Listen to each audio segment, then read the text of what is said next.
Bonjour, bonsoir chers internautes, vous qui nous suivez à travers les horizons, merci de nous recevoir chez vous. Aujourd'hui, notre première émission de l'an 2022. Votre serviteur de tout le temps, Roger Nguindou, le Duc de la Pensée TV. Nous sommes là pour vous servir et surtout travailler ensemble pour le devenir de la RDC, notre cher et beau pays. Alors, pour ce faire, avant d'aller dans le plus profond, comme nous avons le titre qui indique le voyage du chef de l'État dans le Grand Kasaï et les attentes de la population de ce coin de la RDC. Mais avant d'y arriver, nous allons d'abord vous souhaiter une bonne et heureuse année 2022. Que l'Éternel, le Créateur de l'univers, le Dieu de nos ancêtres, se souvienne de vous et qu'il vous soutienne, qu'il vous donne la bonne santé, qu'il vous donne vraiment encore bien de bonnes choses. C'est que votre désir, il n'y a que l'Éternel qui peut vous donner. Et nous sommes là, nous ne manquerons pas de prier pour vous, afin que vous soyez toujours en bonne santé. C'est ça ce qui est essentiel, la santé n'a pas de prix. Et une chose encore qui est certaine, nous allons demander à ceux qui pensent que cette maladie, c'est de la foutaise, ou bien c'est de la merde, ou bien on est en train de faire du buzz. Peuple congolais, comprenons que la maladie est là. La pandémie est en train de faire son feu, de cracher son feu. Alors, nous n'avons pas à négliger les petites choses qui peuvent dégénérer un jour et nous causer beaucoup plus d'ennuis. Faites-vous vacciner. Vous serez moins en danger que quand vous ne l'êtes pas. Alors là, c'est le message de votre serviteur de tout le temps, Roger Nguindou, le Duc de la Pensée. Nous allons commencer par saluer nos amis qui sont loin de nous, mais qui nous soutiennent. Nous saluons notre frère, nos frères qui sont de l'autre côté de l'océan. Nous allons commencer par là. On avait déjà dédié pour un grand nombre. Mais qu'à cela ne tienne, nous voulons encore faire encore autre chose. Et là, nous allons ajouter quelques noms. Si vous n'avez pas entendu votre nom, cela ne veut pas dire que nous ne vous connaissons pas. Vous êtes dans notre cœur et nous sommes fiers de vous puisque vous êtes aussi fiers de nous. Alors, Bernard Koulebateba, mon frère, nous te saluons et nous te souhaitons un bon rétablissement avec toute la famille. Alors que vraiment la main de l'Éternel soit sur la famille. Nous voulons entendre de bonnes nouvelles que tout le monde va bien et ça va nous faire du bien. Du bien alors nous disons. Martin Kalombo. Martin Kalombo, ça c'est mon ami de tout le temps. Mon frère de case. Nous avons ici Kijo Sisodor dans Toronto. Eh, Balobik, donc, bonne année, Papa Kijo, Yondo zo sala penza ki mituna biso sala penza, kitoko makasi. Tozo saluer Dakan, na épouse na ye, Mami Dakan. Alors, on est ensemble. Je n'ai pas oublié ma sœur qui me lit chaque fois le matin avant qu'elle ne se réveille, aussitôt réveillée. Mami Malutama, Yonde. Côté wana de fate au panzaka ba vidéo na biso esengo ya munene parce que kozala na bato lokola yo bazo sunga penza télévision ou bien disons télévision ya bana mboka tozali na ndeko na biso mususu oyo nakoki kobosa na te sœur Tété na nord penza tozo kende penza tozo linga tokoma na beri balobika malili yo ezali na Innsfield kuna ya mukete sœur Tété Oya, Évangélique. Tozali na yo penza na motema tolobi donc yo osimbaka olobaka non avant na kende musala nalanda nanu en tout cas mutu na nzambe alobi eloko nini. Merci mingi pour na support Nabino. Alors, nous allons saluer notre jeune frère Guy Molé Manzumba ainsi que son jeune frère qui s'appelle Guy Manzumba avec son frère qui s'appelle Yasmine Manzumba. Awana bazabatu oyo balobi beno vie tozo simba yo. Small business olobaki penza ki donc yo ozala partenaire na biso. Patrick Muchanga oyo bazo benga small business. Olobaki que non vie kobanga te donc ba t-shirt penza ya la pensée TV ngamo mun nazo offrir ti lelo. Langage na yo na moyoki yango lisusu pa ya Kiambi Maleko oyo bazo benga Francis. Oh, tozo ya soutenir, tozo zela biso totikite, toyebi ke ekufelite. Ekufelite. Alors, tozana mama Bibiane, la tsunamite na kati ya London, na pasteur Louis Marie Lupumba, nzambe na biso apambola bino na musala bozo sala, ya kopanza sango malamu ya bonne nouvelle du royaume. Nkolo abatele bino bisika bozali tozali na Odonsha Kombe Dinville na kati penza à London ndeko yo donc mon frère de case on a vécu ensemble alors ozana kati ya motema bino nde bozo sunga biso libanda isika bozali Emmanuel Ikabanga tozali na yo famille nombreuse tozali na ndeko petite sœur propre Sylvie Isso Tozalina Irène Isso, sans toutefois oublier la grâce de Dieu. Alors, nazalina bino na kati ya botema, na bosani binote bokoloba via kenda penza bosani biso kotoyo. Non! Na grand roi souka na malili metolobi bonne année oyo. Tant que tozana bomoi, il faut penza en tout cas to bando ko benga na ta ya muke ndenge nini kuna bozali malam. Donc voilà au moins ce que nous avions à dire pour aujourd'hui. Je salue mon grand frère, vieux Mouzia fils. Alors, Yazanakati à Toronto, avec le président Jeff Mboukou, sans toutefois oublier mon frère Kapesa Mouton Kole, José Massivi, Tozalin Ladon Toussi, Oyo, Batupenza Bana membre, Obazo Benga Bango, Bana membre, Tozalina Don, Monsieur Don, en tout cas, na madame faisant en tout cas, bonne année à trop, na nako nabino, kimi ankolo ezala. On est ensemble. Je ne vais pas commencer l'émission sans avoir salué mon frère de case Zeno Seti ainsi que Maman Mado.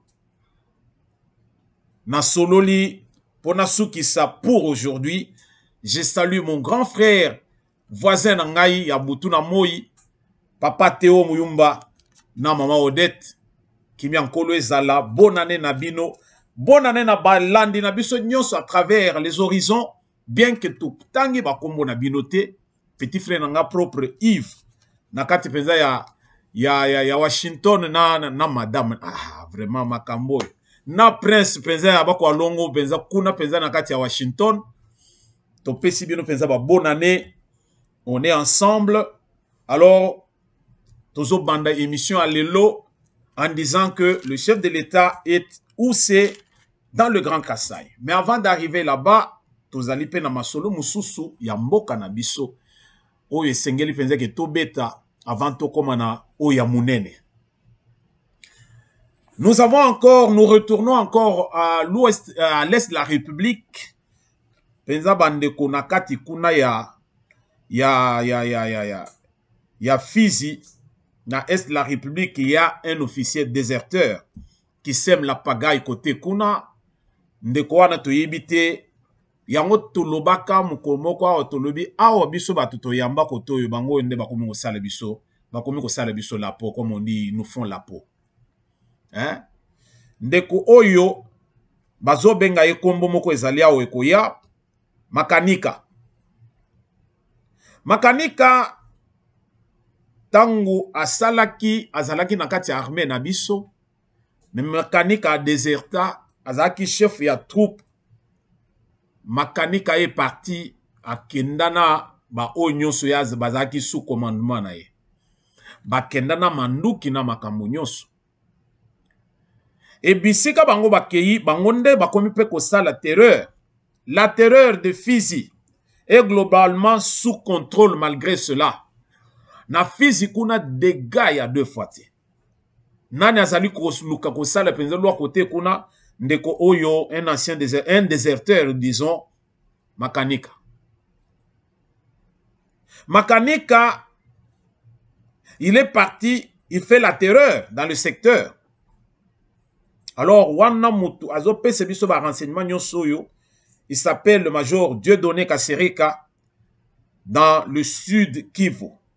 Alors, il va nous confirmer au moins une chose pour nous dire le territoire de Fizi est également sous contrôle. Et globalement, disais-je, sous contrôle et tout est calme.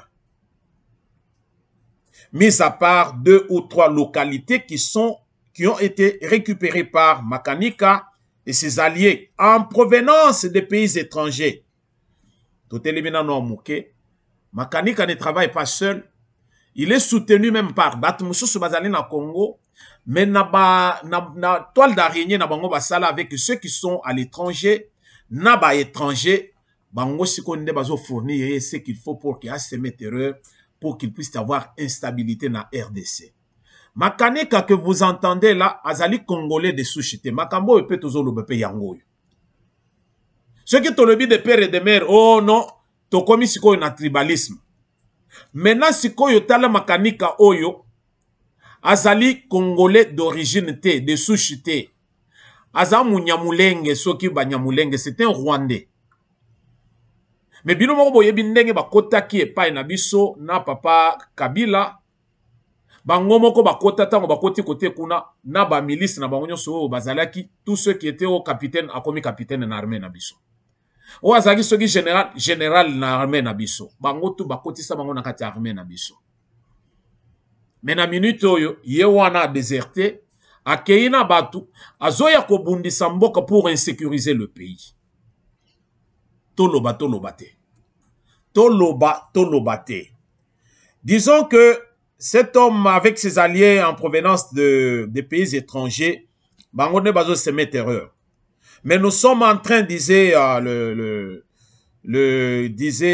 Kasereka, nous sommes en train de nous préparer à reconquérir ces localités occupées par ces hommes, ces hors-la-loi. D'une manière générale, le territoire de Fizi est calme et sous contrôle de FARDC. L'officier déserteur de l'ex-phase, l'armée loyaliste congolaise, la période AFDL de Laurent Désiré Kabila. Donc, disons que Azali Moko ou Azalaki Aoutaki Rwanda, mais qui était maintenant dans notre armée. C'est en 2019, précise la source même, qu'il fera désertion avec des membres de son unité, tout en emportant de matériel comme il était commandant d'un régiment. Voilà. Cet homme, son nom d'origine est Ali Michel Rukunda. Michel Rukunda, alias Makanika. Il est basé à Walikale, donc depuis 2017. Alors, voilà au moins ce qu'il y a. Il crée un peu de son ambiance à sa manière. Mais ce qui est une insécurité na katia mboka na biso. Voilà bato oyo biso to héberger pa na biso les lots qui sont en train de nous faire la guerre. Donc les Banyamulenge réclament qu'ils sont dans l'insécurité. Voilà pourquoi Makanaki a désertaki avec bato oyo bazaki comme il était à la tête ya régiment akenda na bato nyoswana pour que bazale simanaye alors babanda ko protéger Banyamulenge na katia kwen oyo bazali na katia RDC. Alors, tango yo zoya ko sala guerre, ozo sala guerre na RDC contre qui? Parce que les Banyamulenge ne sont pas attaqués en RDC, bazo vivre calmement, bazali bien.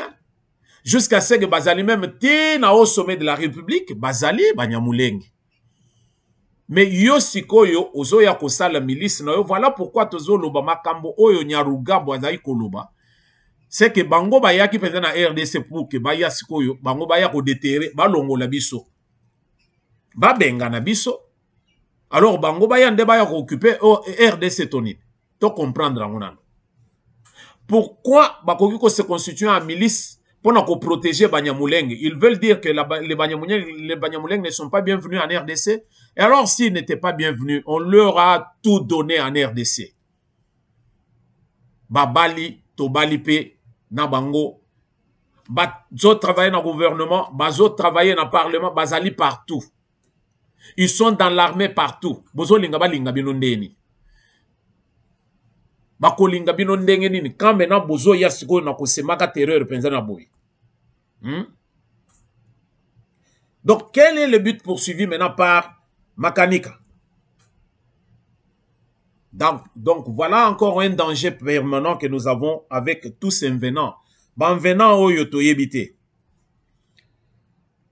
Alors toujours on a même secteur à côté qu'on a Est la République, un ancien combattant a été tué par balle le dimanche 2 janvier, dans le Nord Kivu, lors d'une manifestation près de Goma. Ces anciens combattants protestaient contre les mauvaises conditions de vie dans leur camp de Mubambiro, en territoire de Massissi. Donc la bonne nouvelle est que nombreux de ces combattants ont déposé les armes et ils sont fatigués de faire la guerre. Les combattants mosusu kuna bazali ba groupe belé na kati ya Zamba, mais ils veulent abandonner. Ils veulent abandonner pour une réinsertion na kati ya vie sociale normale, ba récupérer bango na armée, ba travailler pour la République. Mais ce ne sont pas des choses qui vont se faire par une baguette magique. Il y a toute une procédure à suivre pour que va parvenir kosala masolo wana.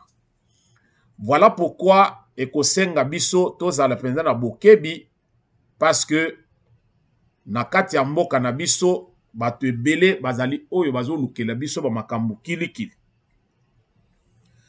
Alors toujours en Ituri, alors pour dire que ane oyo tobandi, alors misu na biso ezali na est, parce que souci na biso ezali que na est la République kimia ezonga bongo totika kozala ba tracasserie to relancer musala na kati ya mboka peuple congolais azala la kimia. Donc Thomas Lubangu, le coordonnateur de la task force pour la paix, la réconciliation et la reconstruction de l'Ituri, a appelé dimanche 2 janvier 2022 les groupes armés à répondre à l'appel du président de la République, son Excellence, M. Félix Antoine Tshisekedi Tshilombo, sur la démobilisation de leurs troupes lors d'un culte œcuménique organisé sur le terrain école primaire officielle EPO. Alors voilà les propos de Thomas Lubangu, qui est le coordonnateur, qui avait fait une prière. Nous vous présentons la main tendue du chef de l'État qui nous envoie vers vous. Saisissez cette main qui peut être étendue pour la dernière fois, a-t-il prévenu. Cessez ces actes ignobles. Une fois de plus, nous vous demandons. Vous ne gagnez rien en tuant vos frères et sœurs. Au contraire, à travers ces actes, vous reniez l'humanité qui est en vous-même. Donc, la volonté du gouvernement est là pour que la paix durable soit dans ce coin de la RDC.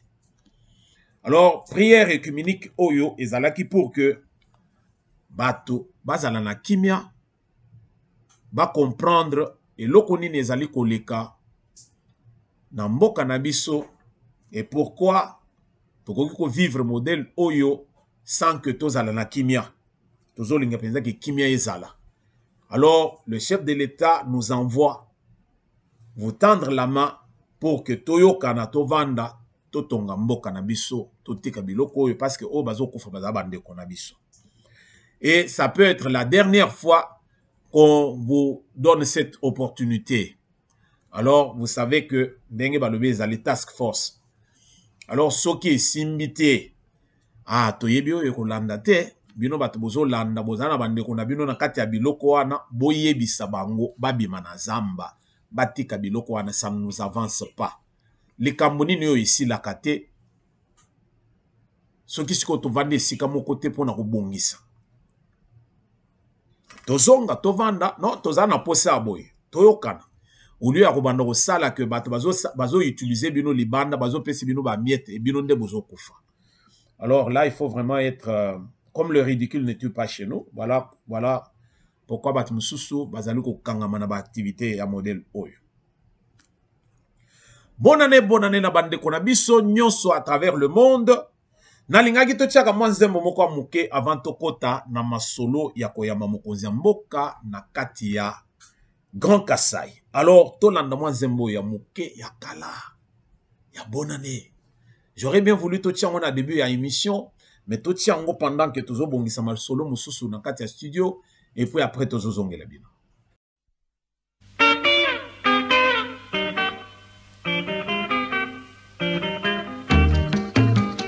Lelo tosepela tobina tokanisa bulade ya sika bamaska tokobonzela bino na fami na bino bonane ya sika mokumba mozali na bino nzambe asunga bino kosalisa bayuma.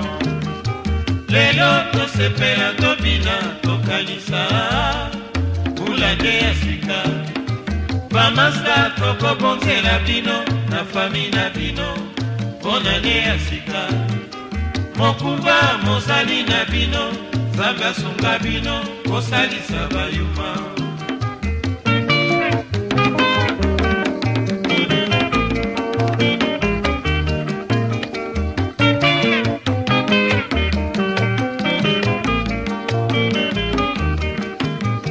Lelo tosepela tobina tokanisa bulade ya sika bamaska tokobonzela bino na fami na bino bonane ya sika mokumba mozali na bino nzambe asunga bino kosalisa bayuma.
Abaya baturekate. Oh, le bwele. Oh, tululu. Soso ya baturekate. Miso makasi ndokite.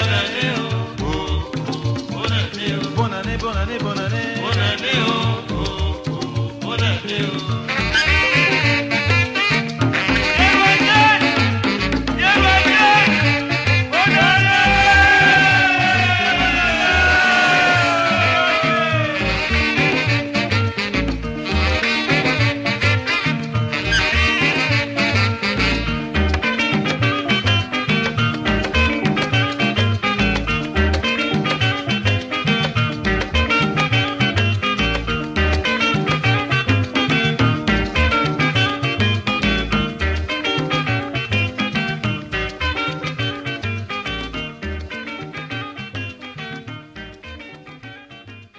Merci beaucoup bino balandi bolandi mwa nzembo oyo ezalaki bonne année.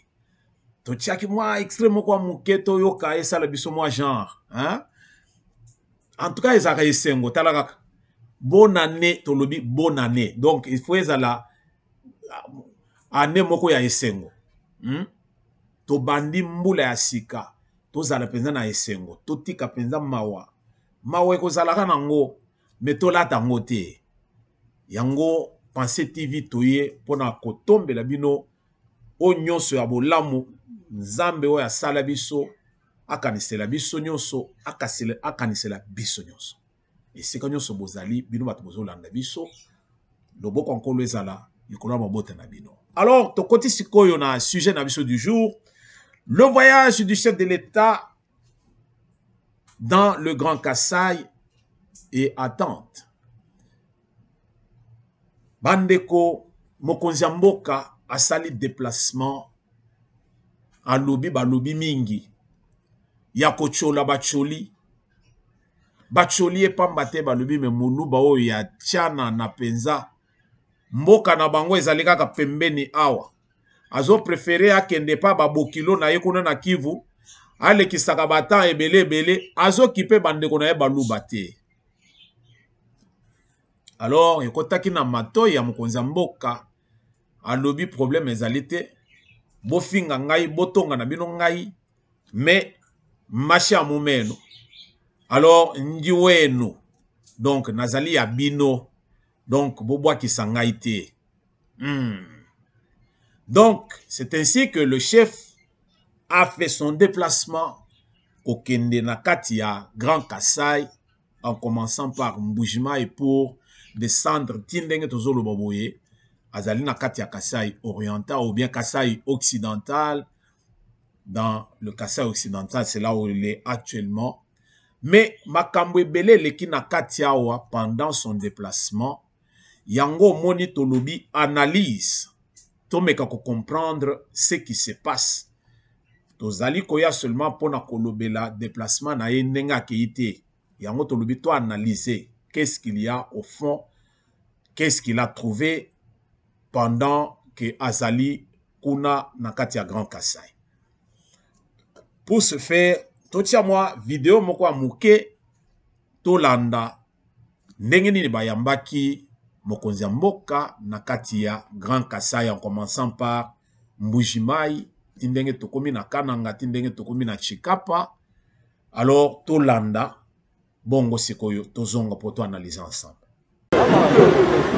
Ndeka wa kompanyi wa ditunga udimunyika jina dia Patrice Emery Lumumba kiwa tuludi mfumu wa ditunga jetu ni wansangi lwa matunga Afrika Felix Antoine Tshisekedi Chilombo ntombolo wa kaladi hadimbela muchimenga cha Mbujimai nsese mikulu ya Kasayi kadidiba dijanjila kupatuka mudituku dia ditanu dia matuku makumi abijini anayi amwenju wa chisomunena chilimu cha mbidi makumi abijini chumwehel mo mai wa kanyinda mutulu kani mukaju wa bakishi nyakeru mwachika bupa bijilu kadi ahanungu ngo baba yenda chin kumakasa andeka mpandalala ekudilei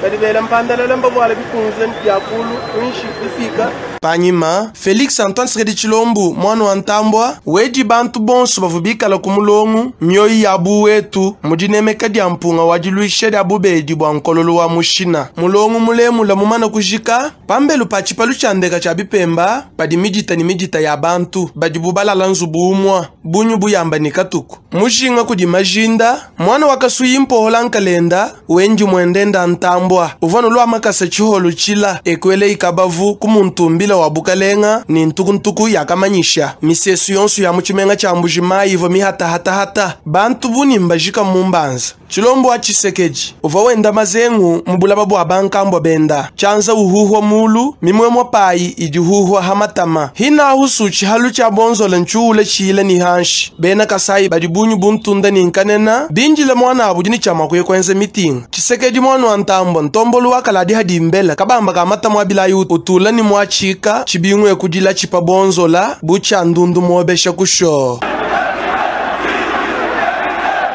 Munzuluile chifalu kudi mukalenga muka Janete Longa Muswamba, nguvena wa province mushila nkwasa, mukwa ntombolu watu adijini diele di atu asekejele kudi bana ba mwena Kasai. Baluma ni bakaji, mishika nkunda ni bana ba kumabela, udi ujadike ni Kasai nkinyisha mulunteka ni mulukota lunene. Kasai kanyangu, kimba kunyanga kudi mwana wa mwena Kasai to, mba kunyanga kudi bantu ba bena lukuna, bantu badini lukinu badikapa ibananga muvu mwena Kasai wenza mudi muenda ulengeja kwabu badi mema wenu ewu na lukuno ambila mwase kanu tambi kuditatisha to. Conseiller spécial du président de la République, ouais. Vous avez parlé, très chers téléspectateurs, c'est bien l'arrivée du président de la République, c'est bien le cortège présidentiel, si je ne me trompe. Il est où la voiture, la Jeep présidentielle, vous la voilà, elle est là. C'est la Jeep à bord de laquelle se trouve le président de la République, Félix Antoine Tshisekedi Tshilombo. Il va d'un moment à l'autre descendre de cette Jeep pour rejoindre la tribune d'honneur. Et nous croyons qu'à bord de cette Jeep se trouve également sa tendre épouse, Madame Denise Nyakero Tshisekedi, la très distinguée première dame qui accompagne son mari partout où il va. On l'a vu à Kabeya Kamanga notamment, très satisfaite, très émue. Le président va devoir descendre de cette Jeep, son officier d'ordonnance ouvre la portière et de l'autre côté, on va certainement ouvrir la portière pour la première dame. Est-ce qu'elle est pas venue? Nous le saurons tout à l'heure. Est-ce qu'il est vrai? Voilà, on ouvre la portière pour la première dame. Je crois qu'elle va descendre. Voilà, elle est là, elle rejoint son mari. Le couple présidentiel est là. Très bien, image de Ado Moujangi avec cette belle collection ou sélection de René Ngwangou, le réalisateur. Voilà, très chers téléspectateurs, c'est l'arrivée du couple présidentiel ici à Kananga, une ville historique de notre pays. Nous l'avions dit, la première constitution de la République démocratique du Congo a été promulguée à partir de cette ville. Et c'est la raison pour laquelle on a toujours enseigné, même au niveau des études, la constitution de Loulouabou. Loulouabou, c'est l'ancienne appellation de la ville de Kananga. Regardez l'expression faciale du président de la République et du couple présidentiel quand il salue cette population qui s'est massée depuis le matin ici au niveau de la place de l'Indépendance. On voit un Félix Tshisekedi et une Denise Nyakero très détendue et l'expression faciale de l'un et de l'autre retrouve suffisance la joie qui est dans le cœur de l'une et de l'autre quand elle retrouve cette population massée depuis le matin ici au niveau de la place de l'Indépendance. Le président certainement qui ne va pas directement venir au niveau de la tribune. Nous allons le vérifier. Il va prendre le bain de foule. De l'autre côté également, il n'y a plus de temps. Effectivement, il n'y a plus de temps. Il fait déjà nuit ici. Il est 18h. Il va à 19h moins 10 minutes. C'est la montée du couple présidentiel au niveau de la tribune. Nous l'avions annoncé. Il y avait 2 fauteuils présidentiels. Oh là là. Quelle image. Giscard Koussema, c'est un message au niveau de la sociologie de la communication. Le professeur Okoma nous a dit que le gestuel, le comportemental véhicule un grand pourcentage de messages que le parler. Il a raison, parce que quand on voit la figure, le visage du président de la République, c'est tout un message qui est lancé. Il est très étendu et pourtant il a eu une journée assez chargée.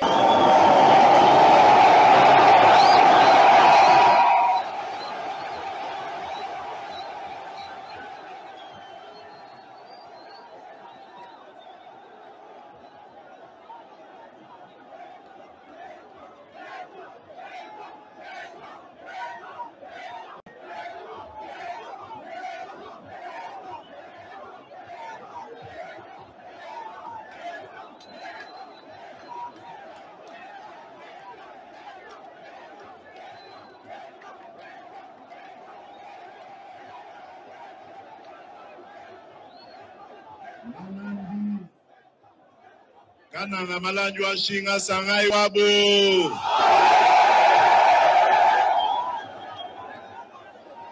Kasai Central sangai wabo.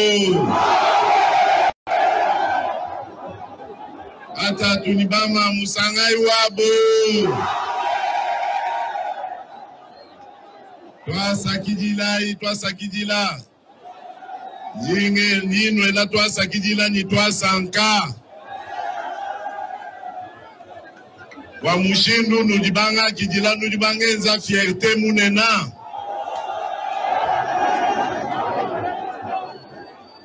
Twa sakidila. No aleji ni kwetu kwa kujimini. Eyo abana betu. Jini gisa kajabuni. Yakumo na nenu lenu. Mudibamanya nikacha. Kwa fitamu etu munemu. Jiba dia campagne électorale. Toni lelu. Situka bidi. Mufitamu etu munemu mukana ngato. Jimwiso akunu lomba lusa. Kuno ambilani. Kimbwalu ni mvumuno elanyi mato. Ani kimbwalu ni mvumuno nyo kato. Luvwanu mumuchima wanye mwemu. Mtatu yenu nyimake nga osu. Vumbi londa nukaka matukonswa. Nujibamanya ni jitunga jetu bana betu sanga wabo. Tujitunga na bimpa. Tujitunga na bimpanyi.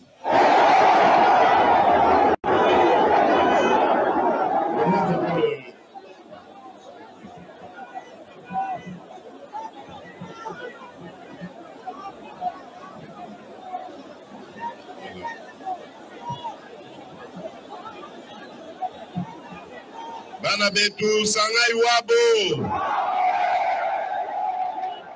Elu. Banga wamema kuno ambila malwa ndimwenda nau. Jimuso kwanji kuno ela twa sakidila. ne nuleja bukonda bwenu bunji mwenda nenda bukonda bwenu mwachika lwila apa ulokwela ba bukonda beba myonyi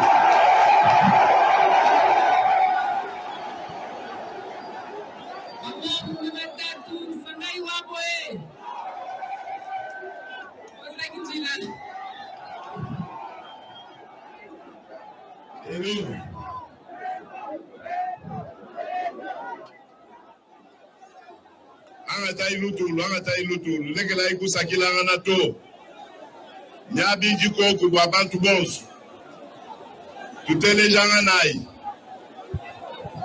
bana betu vunga mbani njini jisanka jabunyi jakunu mona njiro ela twasakijila twasanka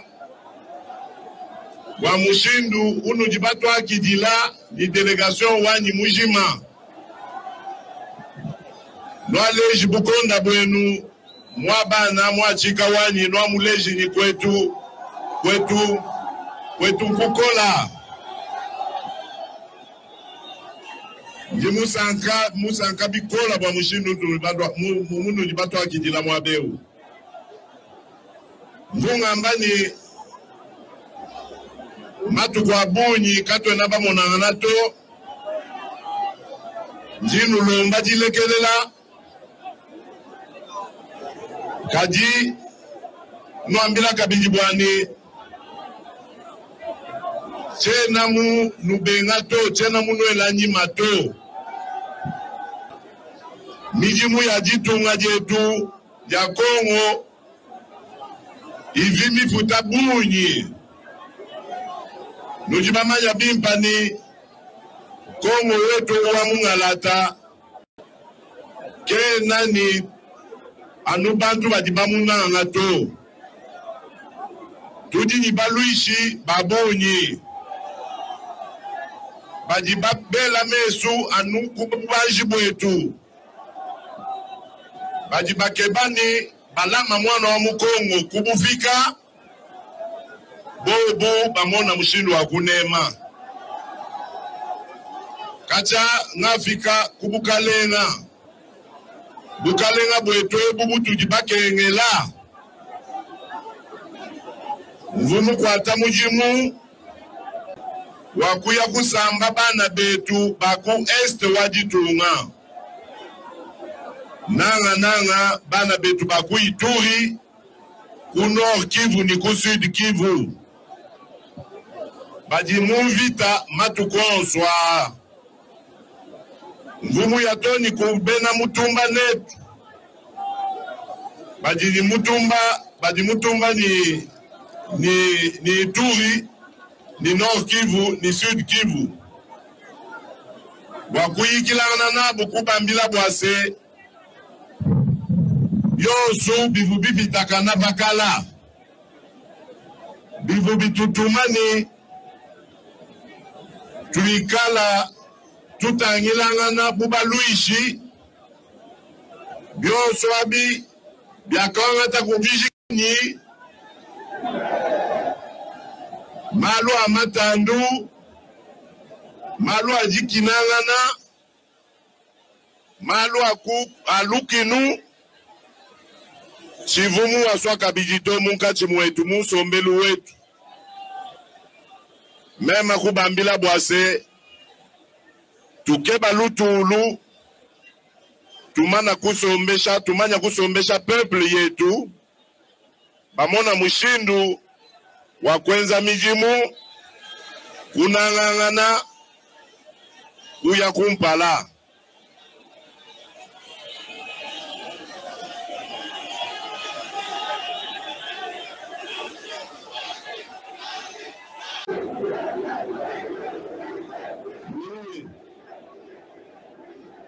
bukalenga bwetu lumanya ni bukalenga bwetu kimba kulekela buivito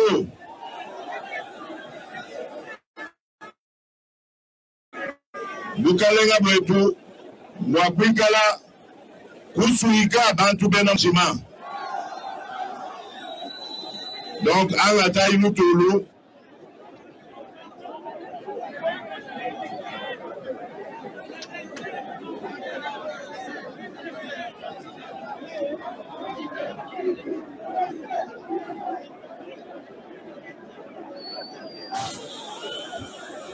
Ça va. Bana betu, myo yenwai. Sangai wabo. Allô, allô. Bana betu sangai wabo. Voilà. Tumwanga nai. Ngamoni nulutu wabo edi. Jimusa kuno ambila boase. Bukanenga boetu. Kim bukanenga bujibusa bui vito. Jimuvwa mushindu nuno kulau. Kajini umani ani te tukato akuita babwani bana bamuji tungemu bikala biba balekela peuple wendu kengato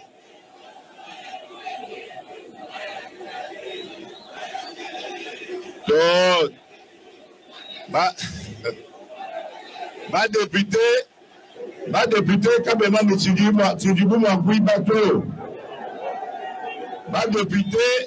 ba député kabatuni mfanga ba gérer mfanga to député ke na makui bato ambayi peut-être député qui mwenza qui muteleja binu mwambila to mais député kena nchaku kena mwagui bato kena nchagui bato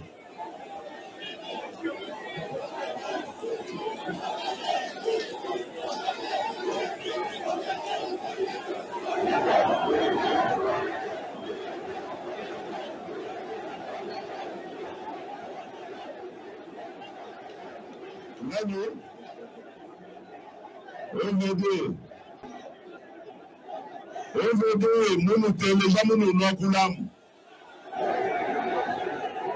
kibaluka inji mujilwila fanyi bakutangila mujimukai uji OVD mwenza munemu wenu ninu ngambila bwamanya bwani makutavu mapatuka OVD mwenze la mujimwanyi kimwenza to nitumanya byo swabi mutanchi mukesa mulwemu neno angata ilutulu luteleja munji sokunuleja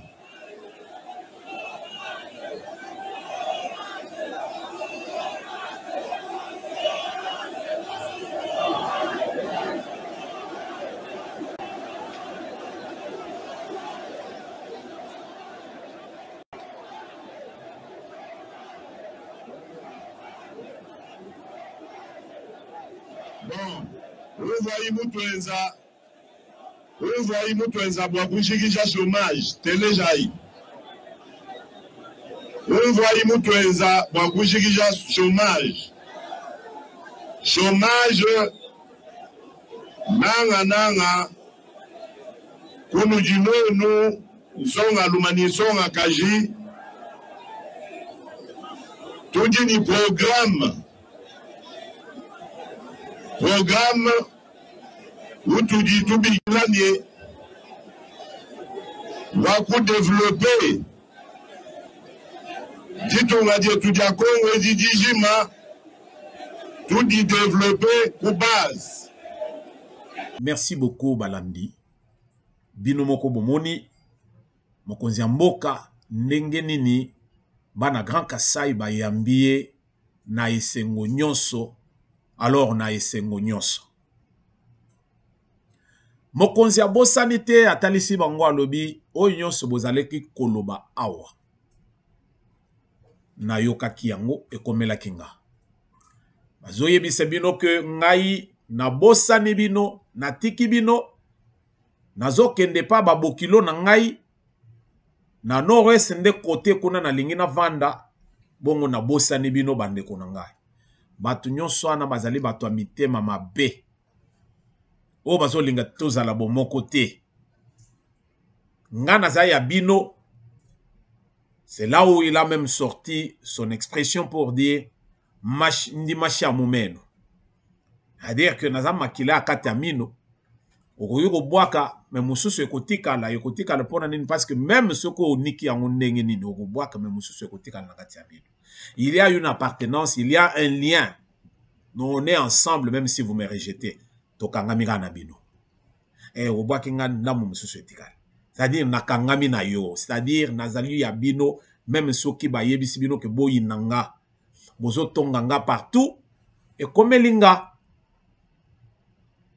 Alors, il a apaisé les esprits et quand il a parlé, il a trouvé que le peuple était réellement dans les besoins et le peuple avait besoin de lui. Bana kasai bazaki na posa ya kolobela mokonzi oyo bango bazo vivre. Ndenge moko pendenge mama Denise Nyakeo, la première dame, na déplacement na ye na Chopo, ce qui a été ma revendication ya population ya secteur oyo ya Chopo. Ndenge moko pe mokonzi bake na ye na première dame ye moko pe azalaki oyo bayoki epesi bango na mawa. Epesi bango na mawa bandeko ozokuta ke batu mingi tozo vivre na bango baza ba dinosaure. Batu mingi oyo ya baluba oyo makelele na gisasa, makelele na parlement, makelele na sénat, makelele na gouvernement balia mbongo obanda Mobutu. Tokoti na Kabila père, Kabila fils ndenge nazoloba Kabila Saint-Esprit akotekalaka jamais rozala. Lelo siko toyoko koma siko na Tshisekedi, c'est-à-dire le fils du Sphinx. Otozo benga Félix Antoine Tshisekedi Tshilombo. Mais batu wana bayibi mbongo na ndenga mokete. Bakeye kasai ndako nini baolala. Soyo kana soni tango boye ba députés nationaux mususu ba accompagner chef de l'État même s'ils ne sont pas du secteur. Alors au komina baninga na côté kuna okoki ko lakisata ndako na yo tenge non, j'ai amené mes amis lelo tokolala o epananga. Ndako ezate bandeko. Soni o wapi en tout cas mawa. Mawa penza oyo ka kitezeke bulu yeke penza bato basaka makelele penza na parlement côté kuna bakei na ba village na bango ndako ezate. Bakomi kendo kolala na ba hotel ya bato oyo balinga basala penza ba village wana mais et pourtant bato batongi ba hotel wana bazali bato moko bayiba ba million te ya république. Mais bango bato bayiba ba million de la république et l'autre côté. Na soni bandeko. Na soni. Na soni. Mais eloko moko oyo ndenge na lobaki tomeka kotala o esali penza que to lobaki eza analyse, c'est que les besoins de la population congolaise dans son ensemble, ces besoins-là sont des besoins communs. Je dis bien des besoins communs. Pendant que na Kinshasa bato bazolela penza que no banzela malonga ezalité, mai kutu ezalité to koma ko forêt tozo mela mai ya mabulu. Mai ya mabulu toza na siècle nini. Mai ya mabulu bato bazomela. Na kati ya capitale Kinshasa. Pendant que na Kinshasa bato bazolela mo oyo nga na yebaki te tango nga nazokola na kati ya Kinshasa, il y a délestage. Yango wana peuple congolais bazolela na kin, la même façon bazolela pe na Chopo, la même façon ndenge président a commis penza na Mbujimai. Les réclamations de la population, c'était ça. Tozana courante, tozana maïté. Balaba les alités yomoko moni. Bazo kamata terre, bayo ko zipa mabulu pour que mokonzaya koleka kanisa que mbongo yo batiaki pona projet Chile Gelou c'est que sali musala nzoka ne sali lokote. Président nakati ya Kasai oriental atamboli na ba province mususu ti na balomami. Et les demandes de la population ou bien les besoins de la population, yango moko wana dans tous les secteurs. Chef de l'État akiti na Kananga, bino moko bolandi. Demande à la population yango wana. Chef de l'État akiti na Chikapa, la même chose. Bandeko. Tozana courante, tozana maïté, tozali na banzela te. Chômage et paille, chômage. Maintenant, c'est là qui parce que chef Alobaki et Lokomoko, voilà pourquoi je disais que tous ces soi-disant hommes politiques congolais qui font les hommes politiques de la honte. Les hommes politiques de la honte, je le dis tout haut. J'assume. Les hommes politiques de la honte. Chef Alobi, mais quand vous êtes là, Yakota, la présidente, que non, Banzele Zalité, il n'y a rien de bon à Katia Kasai. Mais biloko musu sezo senga président que chef yemo kwa s'impliquer. Yo pe kola lo la muke olobi non ngai nazo lingesiko to komisango boy to sala boy. Vous pouvez entreprendre à 2 à 3 bo sali secteur moko bo sali loko moko ya malonga pour na communauté nabino. Mais vous ne faites rien. Et vous attendez que tout soit fait par Kinshasa. Combien tozali na bango qui peuvent entreprendre? C'est-à-dire que les investisseurs, oh, yabiso ba congolais. Combien d'investisseurs nous avons dans le Grand Kassai? Oh, tozali na diamant, il y a 2 fois T. Oh, il y a diamant industriel, il y a libella na libella. Combien bazali ba investisseurs na Katia RDC dans son ensemble et en particulier na province, il y a Grand Kassai. Combien? Mais talandenge batongi banda kwa minene na Gisasa. Chez Bango 15 bato musala. Ozo kuta ke donc chez ye asili sakapasi ya bato na Gisasa. Mais na Kassai et le côté. Les hommes politiques de la honte. De la honte, je dis. Tokeina Chopo, ici, la première dame est partie avant que le chef ne se déplace dans le Grand Kassai. Ok, kokuta que, oyo biso tozo benga na kala, Kisangani Singamwambe, Kisangani Boyoma. Ça faisait la fierté cette ville.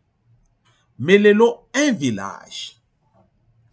Où sont les hommes politiques de ce coin de la République? Où sont les hommes politiques de Mbandaka, un grand village aujourd'hui? Où sont les hommes politiques de Bandundu?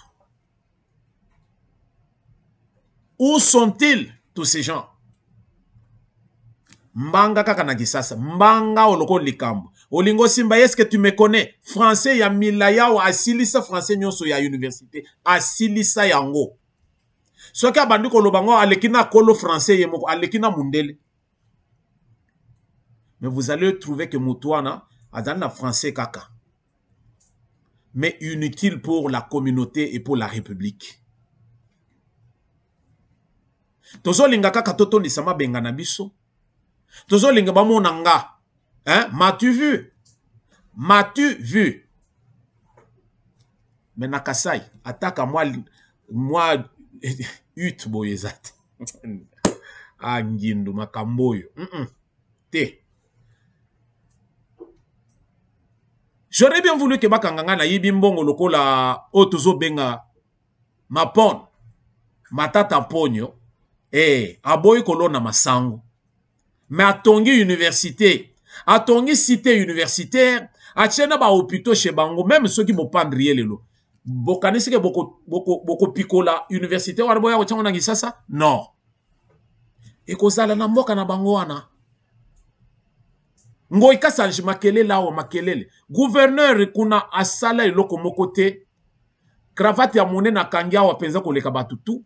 Honorable. Ok na mbujima yo bokomi kolala na ba hôtel. Vous devez avoir honte. Vous devez avoir honte. awa tozali na oyo notre bakomi kobenga ye na oyoka bato mosusu bazobenga ye président Katumbi président Katumbi 12 ans à la tête du grand Katanga otonga nini matata poni au moins apakoli bato moi poudre na ilongi na immeuble intelligent tokanisa kifenzeke za immeuble net ba gratte-ciel ezali venze ba New York non ndako moko wa mukuse boye bazobenga ngo immeuble intelligent. Pourquoi? Parce que bato nyonso bazali wana miyibi au moins alambi bango apakoli bango mafuta mais pendant ce temps atongi cheye. Les besoins de la population congolaise dans son ensemble, disais-je, et ça lie des besoins communs, courant, maï, et puis balabala, et puis chômage. Mais 18 ans, il y a Kabili, bateau, bayibi, ba millions. Où ont-ils investi leurs millions? Tshisekedi à côté de pouvoir, va continuer à yibaka ba millions. Où ont-ils investi tous ces gens? Pendant ce temps, la République n'a pas d'électricité, la République n'a pas de l'eau, la République n'a pas de routes. Chômage, donc, et matité. Donc, tout le monde est chômeur. Parce que même va fonctionner de l'État, va un salaire. Pona nini kozala motema mabe boy. Motema mabe. Chef Azana Kasai, aboy même koyamba ba notable mususu atali amoni pezeke bino bino boza bato lukuta. Je vais lire un article. Pour vous comprendre combien Congolais oza motema mabe. Bazo tinda mbongo pona province na yo, bozo yeba mbongo. Tolandaki lisolo ya Kabuya awa. Qui était à Kananga, bayiba pe mbongo ebele oyo ba affectaki pona banzela makambo kiliki. Et tu vas à Kananga, c'est un village. Or Kananga qui était une province oyo ilengeki est la capitale de la RDC. Le lo Kananga c'est un village. Je vais lire un article. Sur le terrain, le chef de l'État a reçu les explications des entrepreneurs chinois qui exécutent les travaux. Selon plusieurs sources au sein de sa délégation, le président de la République n'a pas été totalement satisfait de ces explications et a dénoncé une lenteur dans l'évolution des travaux alors que les fonds ont été récemment défalqués. C'est à propos, il y a Chute Katende, Oyo, et Kokiko Sala, penza que donc le grand Kassai bazala na courant, il y a Libela na Libela. Il y a la chute Katende, Oyo normalement qu'on doit construire, mais Mbongo ezalaki yakobimisa. Bolanda sikoyo ao. Il y a 2 mois, un décaissement de 6 millions de dollars a été effectué en faveur de ce projet. Tout ce qui a été fait avec cet argent, c'est juste le désherbage et le remplacement des batteries d'engins roulants. La SNEL a des techniciens. Pourquoi elle n'est pas dans ce projet?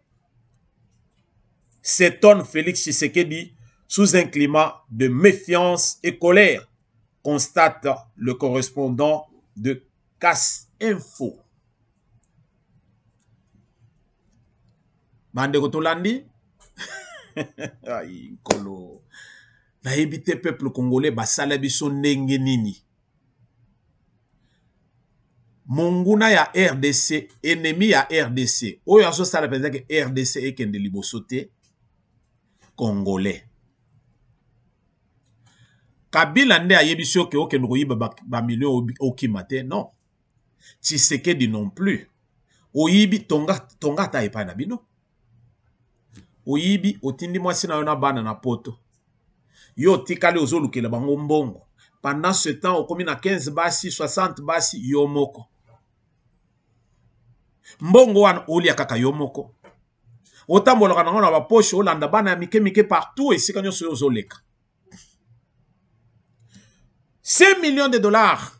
Basi babimisaki pour que Basili ça va travaux, va continuer les travaux côté qu'on a pour terminer le projet de la chute de Katende, chute Oyo et Oumeli des années depuis Mobutu, Tilelo Batu Basili Sakangote, il n'y avait pas de volonté politique. Aujourd'hui, il y a la volonté politique. Bazo bimisa mbongo, batu bakamati mbongo, bazo yeba isika mbongo wane keite. Boye bisanga mboka ngo tokotonga ngo ndenge nini. Tolo basiko que bilan ya Tshisekedi ndeza négatif ou bien les négatifs ou les médiocres, ce sont les gens qui travaillent avec Tshisekedi. Voilà comment nous pouvons analyser certaines choses. Tshisekedi est au four et au moulin. Tshisekedi doit aller pour nous inaugurer comme moi balabala moko tronçon il y a 500 mètres. Pourquoi? Parce que tout azotina sur certains projets, bazo si les sangote, bazo yibaka kambongo. Pour ce faire, il se déplace seul pour que à se rendre compte que Moussala ezali réellement ko salema. Wana mboka ya ndengeni. Na mboka solo. Même ceux qui balobi faisaient que non, batongi ndenge na yoki bana kananga bazo réclamer balobi tongela biso stade ya kitoko awa. Ce sont les amateurs du ballon rond. Bazali na posa batongela bango stade ya kitoko. Awa likambo ya mbongo awa bazo pesa bazo détourner. Oyo bako pesa siko ya kosala stade, bokomone penze stade wana, bacheka ba piquer na coin lobi ba matisa ta ba mur te. Mawa, kai vraiment ngindo makambo. Tango toko kamate siko ba projet oyo to pesi yango ba étranger. Pour que ba étranger ba sala musala parce que quand on leur donne l'argent, ils viennent travailler par rapport au contrat. Mais ba congolais oyo bazo pesa ba misala oyo bazali ko sala yango te. Yango sikoyo biso tozo kende na kosuki sa émission na biso koloba boy. Mokonzi mboka biso to pesi message na biso les voix de sans voix. Toye kolelela yo kotalisa yo que sokozo linga makambo mboka na biso etambola totika makambo ya kopesa ba réalisation ya ba projet na ba congolais parce que congolais na nokoli na mutu na yete. Il n'est pas habitué à faire des projets et les réaliser. Congolais musala na ye ezali amesana penza ke basale la ye. Ba chinois basale libiso palais du peuple, ba chinois basale libiso stade Kamanyola. Otozo benga, lelo ndenge tozo linga to bengela ngo. Mais basale libiso quelque babalabala otozali nango lelo. Mais Congolais mokote bako à la tête ya iloko asale loko malonga. Congolais ata mokote.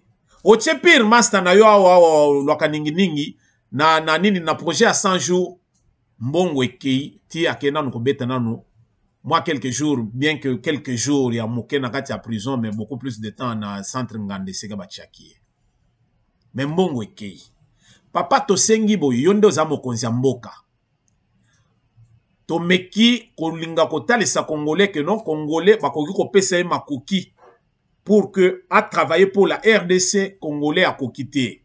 Ce que nous pouvons faire maintenant, les alliés couper ça ba projet ou bien ba contrat à réaliser certains projets na ba étranger parce que stango bango bakoya tokoki ko lande la bango tokoki pe ko kangisa bango mais bana mboka mingi bazo yiba bazo salate mais mundele akosala même ceux qui peut à surévaluer ba facture na mais akosala le biso mosala ndenge longo bani. Bana mboka nanu ba comité. Il faut ba yekola.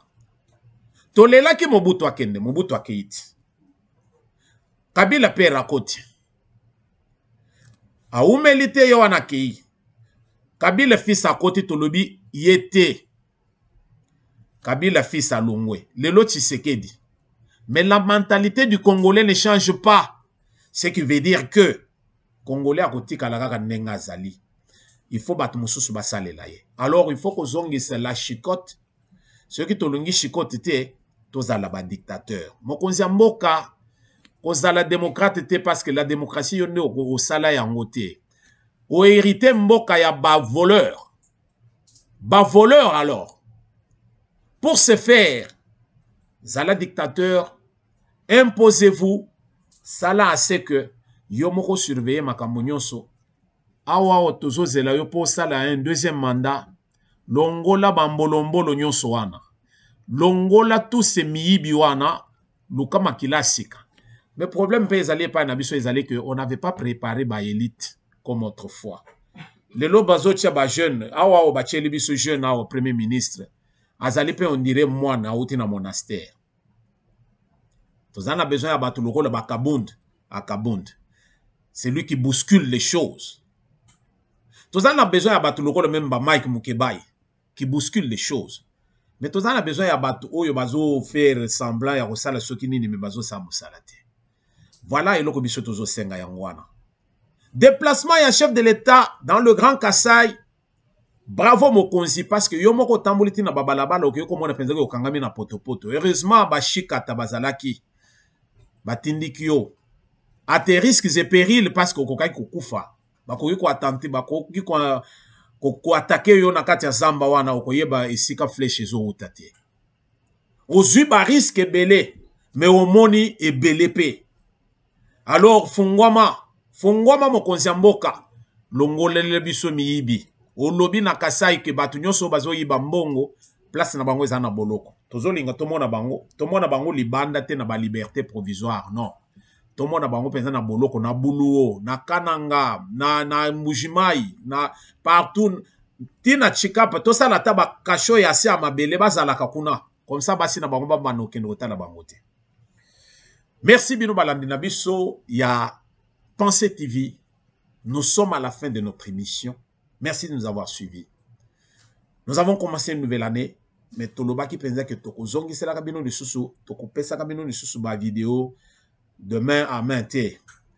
Kende na kati ya YouTube, Senga, tala la Pensée TV le loi lobinini. Soko zali abonné na biso, yo moko ko bando ko tala même na kati ya téléphone na yo, ko tala ba émission na biso ko bando ko leka. Soki oza abonné même na kati ya télévision na yo, une télévision intelligente comme on dit à ce jour, okokipe ko bando ko landa biso à tout moment. Voilà pourquoi toko senga na bino bo souscrire na chaîne na biso la Pensée TV. Tozali wana pona ko travailler ensemble pour décrier et encourager ce qu'il faut encourager, mais décrier quand ça ne va pas. Souci na biso ezali moko que to sunga mboka na biso ekende liboso. Na lobaki na émission na ngai ya suka ya 2021 na lobaki soki tozali ko bongisa mboka te, c'est-à-dire mboka na biso mama na biso na papa na biso c'est la RDC. Soki tozo wanga na babote na biso nous sommes maudits. Alors soki tozo bongisa RDC te nous sommes maudits. Mais nzamba fongoleli biso tokota mwa sika tokende na makanisi moko asika. Tosunga mokonzi mboka pour que o ezali ba attente na biso ezala une réalisation de sa part et de cette façon-là longonya ezala pona mokonzi mboka te ezala nde pona biso bana mboka. Merci de nous avoir suivis et nous allons nous retrouver dans le prochain numéro.